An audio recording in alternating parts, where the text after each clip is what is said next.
माता की, भारत माता की।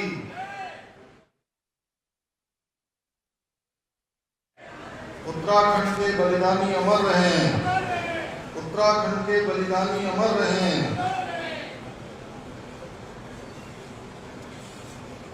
खटीमा गोलीकांड की आज इस स्मृति में आयोजित इस कार्यक्रम में मंच पर आसीन रहे आप सब लोगों को समक्ष नैनीताल उधम सिंह नगर लोकसभा क्षेत्र के लोकप्रिय सांसद, भारत सरकार के गृह मंत्री आदरणीय अजय वर्गीय, यहाँ के खटीमा के माननीय विधायक माननीय भुवन कावड़े जी, नानकपता विधानसभा के माननीय विधायक आदरणीय गोपाल सिंह राणा जी, अभी जो उधम सिंह नगर जिला पंचायत के अध्यक्ष निर्वाचित हुए हैं भाई अजय मौर्य जी, राज्य आंदोलनकारी परिषद के उपाध्यक्ष भाई सुभाष बरद्वाल जी देहरादून से 2 दिन पहले यहाँ आए हुए हैं, नगर पालिका परिषद खटीमा के अध्यक्ष श्री रमेश चंद्र जोशी जी, ब्लॉक प्रमुख सरिता राणा जी, रविंद्र राणा जी, राम सिंह रावत जी, डॉक्टर अनिल डब्बू जी, फरजाना बेगम जी और हमारे राज्य आंदोलनकारियों के परिजन, यहाँ पर उपस्थित हमारे सभी आए हुए हैं। आज के इस कार्यक्रम में प्रतिभाग करने वाले अनेक स्थानों से मैं देख रहा हूँ, हल्द्वानी से भी हैं, पाठक जी भी हैं, भाकुनी जी भी हैं और हमारे जिनके परिवार के लोगों ने इस आंदोलन में अपना सर्वोच्च न्यौछावर किया, जैसे आदरणीय नानक सिंह जी, नरेश चंद जी, जगत मलोरा जी, अनिल जी, शरीफ अहमद जी और सभी मंचा सिंह हमारे मेहमान सभी उनके परिजन और आज के इस कार्यक्रम में आए हुए आसपास के क्षेत्रों से अनेक स्थानों से आए हुए सभी राज्य आंदोलनकारी उपस्थित भाइयों बहनों, बड़े बुजुर्गों, मेरे सभी नौजवान साथियों, मीडिया के सभी मित्रों, मैं आप सभी का इस कार्यक्रम में अपनी ओर से सबका मैं स्वागत करता हूं। और आज का ये दिन उत्तराखंड राज्य स्थापना के लिए खटीमा गोलीकांड की बीभत्स घटना में अपना सर्वस्व न्यौछावर कर देने वाले अमर बलिदानियों स्वर्गीय भगवान सिंह देवरा जी, स्वर्गीय प्रताप सिंह जी, स्वर्गीय रामपाल जी, स्वर्गीय सलीम अहमद जी, स्वर्गीय गोपीचंद जी, स्वर्गीय धर्मा सभी का आज हृदय से स्मरण करने का दिन है। मैं उत्तराखंड के मुख्य सेवक के नाते उत्तराखंड राज्य के 1.25 करोड़ उत्तराखंड वासियों की इन सभी हुतात्माओं को अपनी श्रद्धांजलि अर्पित करता हूँ और उत्तराखंड हमारे वीर सपूतों का हमेशा ऋणी रहेगा। इन्होंने अपना सर्वस्व न्यौछावर करके उत्तराखंड राज्य की प्राप्ति में अपने जीवन को लगा दिया और खटीमा गोलीकांड को याद कर खटीमा वासियों सहित पूरे उत्तराखंड वासियों की आंखें नम हो जाती है कि किस प्रकार का वो आंदोलन था, किस प्रकार की चाहत थी, जहाँ भाई ने अपनी बहन की राखी छोड़ दी, माँ की ममता छोड़ दी और उत्तराखंड राज्य प्राप्ति के लिए आगे बढ़ गए भाइयों बहनों। और क्योंकि मैंने भी वो आंदोलन नजदीक से देखा और इस आंदोलन के बारे में मेरे मन में गहरी वेदना है। उसके बाद से मैं हमेशा जिस जिम्मेदारी करती रहा एक सामान्य नागरिक के नाते, सामान्य युवक के नाते प्रत्येक वर्ष इस स्मरण दिवस पर हमेशा मैं यहाँ आया। हमेशा मैंने प्रयास किया कि उनको मैं अपनी श्रद्धांजलि अर्पित करूँ, उनका स्मरण करूँ।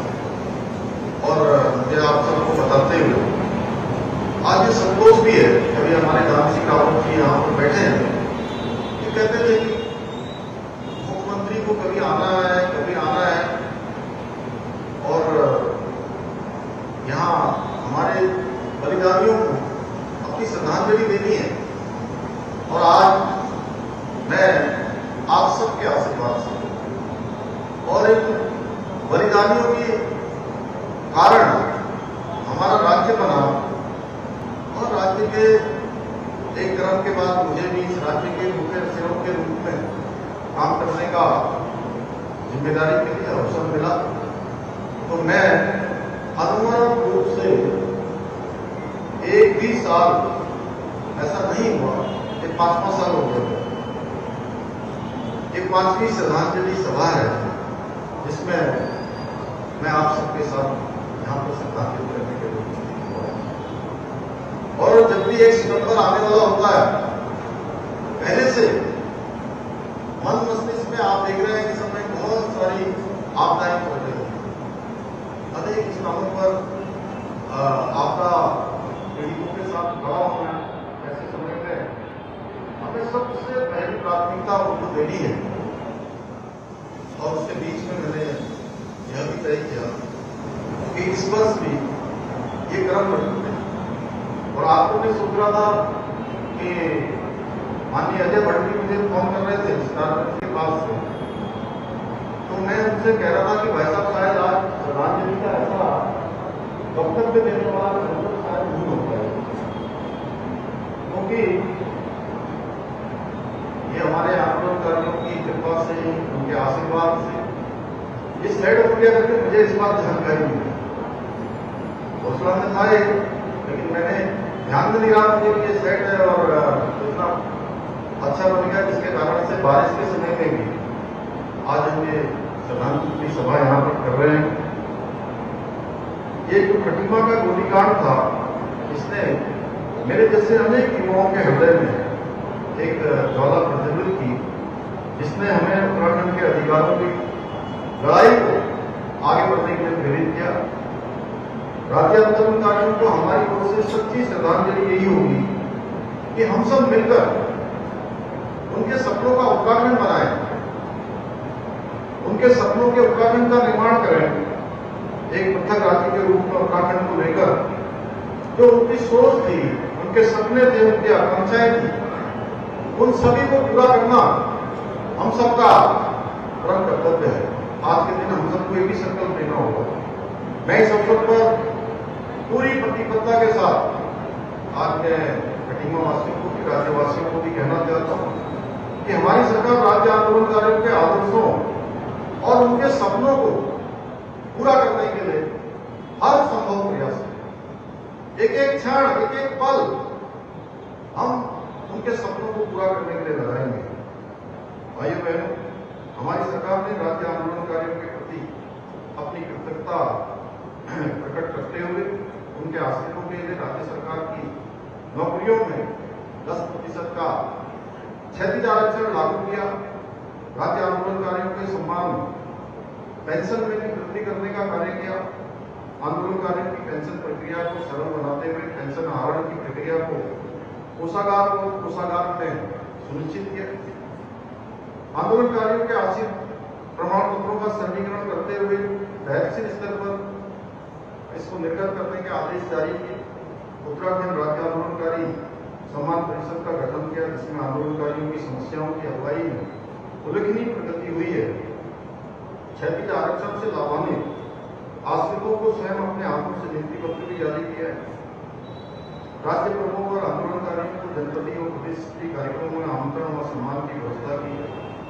और शहीदों की जो हमारी बलिदानियों की जो विधवाएं हैं, उनको 30,000 रुपए की पेंशन की भी शुरुआत की है। ऐसे अनेक काम किए। मैं इसके बारे में, क्योंकि अभी हमें बहुत काम और आगे भी करने हैं,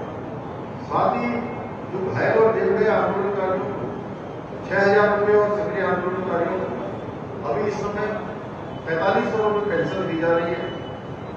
पहले के समय में राज्य आंदोलनकारियों को केवल एक आसन के लिए क्षति आरक्षण की व्यवस्था थी, परंतु अब नए कानून के अंतर्गत चिन्हित आंदोलनकारियों की प्रेरितता, विधवा और तलाकशुदा पुत्रों को भी इस आरक्षण का लाभ मिल सकेगा। यही नहीं, हमारी सरकार ने चिन्हित राज्य आंदोलनकारियों को पहचान पत्र जारी करने के साथ ही 93 आंदोलनकारियों को रात की सेवा विजित भी किया है।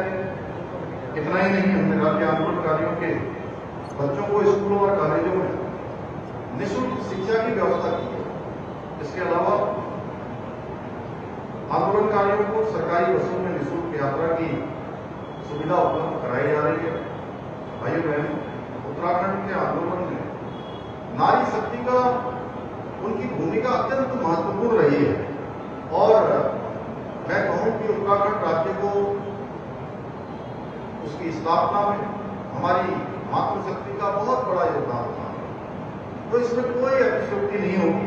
उन्होंने जिस प्रकार से आंदोलन में बढ़ चढ़कर भाग लिया, इसी को देखते हुए आज राज्य के अंदर सरकारी जो हमारी सेवाएं हैं उनमें 30% का क्षतिज आरक्षण महिलाओं के लिए करने का ऐतिहासिक निर्णय भी हमारी सरकार ने लिया। भाइयों बहनों, हमने आंदोलनकारियों के सपनों का उत्तराखंड बनाने के लिए राज्य का समग्र विकास सुनिश्चित करने के साथ ही प्रदेश के हित में बहुत सारे ऐतिहासिक निर्णय भी लिए हैं। एक वो जहां आज हमारा प्रदेश पूरे देश के अंदर भारत के संविधान के अनुच्छेद 44 में जिसका प्रावधान बाबा साहब भीमराव अम्बेडकर और संविधान निर्माता लोगों ने किया था, उसको सच्ची श्रद्धांजलि और उसको सबसे पहले देश में धरातल पर लागू करने का काम आदरणीय प्रधानमंत्री श्री नरेंद्र मोदी जी के मार्गदर्शन में देवभूमि उत्तराखंड में हो रहा है। 27 जनवरी 2025 से देवभूमि उत्तराखंड में रहने वाले हर एक व्यक्ति, किसी पंथ का हो, किसी समुदाय का हो, किसी वर्ग का हो, सबके लिए एक समान कानून लागू हो गया है। वही देश का सबसे प्रभावी नकल कानून भी हमने लागू किया है, जिसके परिणाम स्वरूप पिछले 3.5 वर्षों में 24,000 से अधिक नियुक्तियां, लगभग 25,000 तक की अभी तक नियुक्तियां देने में भी, सरकारी नौकरियां पाने में हमारे नौजवानों ने, युवाओं ने सफलता प्राप्त की है। भाइयों बहनों, एक पृथक राज्य की परिकल्पना में हमारे प्रदेश की डेमोग्राफी सुरक्षित रखने की चिंता भी शामिल थी। हमारी सरकार देवभूमि उत्तराखंड को और इसकी डेमोग्राफी को, इसके मूल अस्तित्व को बचाए रखने के लिए पूर्ण प्रतिबद्ध होकर काम कर रही है। हमने जहां एक और प्रदेश में सख्त धर्मांतरण विरोधी कानून लागू किया है और दंगा विरोधी कानूनों को लागू किया है, वहीं लैंड जिहाद, लव जिहाद और थूक जिहाद जैसी घृणित मानसिकताओं के खिलाफ कठोर कार्रवाई भी हमने सुनिश्चित की है। प्रदेश में लैंड जिहाद पर कड़ी कार्रवाई करते हुए 7,500 से भी अधिक एकड़ से भी अधिक सरकारी भूमि को हमने इन लैंड जिहादियों से मुक्त कराया है। इसके साथ ही 250 से अधिक अवैध रूप से संचालित होने वाले मदरसों